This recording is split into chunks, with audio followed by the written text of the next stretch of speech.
Ecco, come mai scrivere un libro sulla partita del secolo? Ma soprattutto per un ricordo legato alla mia gioventù, naturalmente. Sai, per noi minorenni, vedere una partita a mezzanotte, perché quello era l'orario nel quale si giocava in Italia, con il papà accanto sempre molto severo quando era il momento di andare a dormire, fu un evento straordinario.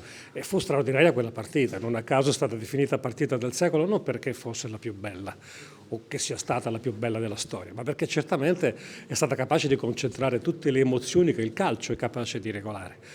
L'ho vissuta con la voce di Martellini in televisione, quella di Ameria alla radio, e a distanza di tanti anni ho cercato di coronare un piccolo sogno, quello cioè di raccontarla di nuovo, questa volta non al microfono, ma sulla pagina scritta, cercando di andare a cercare anche tante piccole cose che probabilmente in tutti questi anni erano sfuggite a me per primo, ma soprattutto andando a ricostruire anche la vita di questi protagonisti tedeschi e italiani che rappresentano veramente l'ultima generazione, secondo me, romantica del calcio. Ma devo dire che anche nel presente il calcio, malgrado sia così cambiato, per certi aspetti si sia allontanato, tra virgolette, dalle origini, è ancora in grado innanzitutto di trasmettere emozioni, ma probabilmente è anche migliorato per certi aspetti, per esempio penso a quello tecnico. E quindi io credo che sia necessario in qualche modo leggere il passato senza però averne troppa nostalgia. Leggerlo come ricordo, ma soprattutto cercare di non pensare che il passato fosse sempre soltanto più bello del presente. Io sono nato qui, no? Sono nato a Venezia, quindi anche le partite tra Contarina e Loreo, che sono due paesi vicino, erano indimenticabili, perché se non c'era il maresciallo a casa tu non tornavi, no? Se quelli di casa avevano poi perso, quindi a maggior ragione ti ricordi di quella roba là.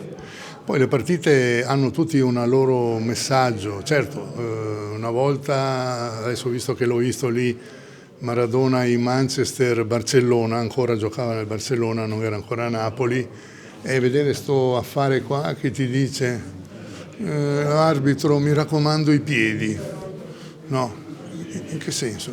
No, perché mi picchiano sui piedi, era stato appena rotto le caviglie da uno spagnolo, no?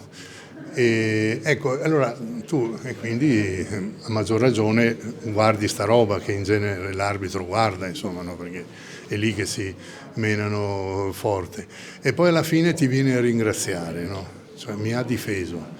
Ecco, queste sono piccole cose fatte però da uno straordinario, perché in campo lui mai una parola contro l'arbitro, mai, per definizione. Si fischiava anche di meno, ora col VAR è cambiato tutto. Sì, beh, il VAR insomma, bisogna conoscere bene perché è stato inserito bene o male e quindi è la televisione che ha cambiato tutto più che il VAR, perché a quei tempi non c'era la televisione.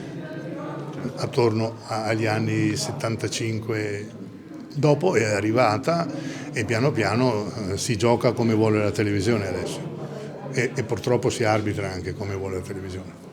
Ecco, Assessore, penso sia un motivo di orgoglio che Montebelluna ospiti personaggi del calibro di Riccardo Cucchi qui nella vostra città. Siamo qui a presentare il libro del partita del secolo, grande partita in Messico, dove Stadio Azteca direi, che subito dopo la partita hanno messo anche la targa.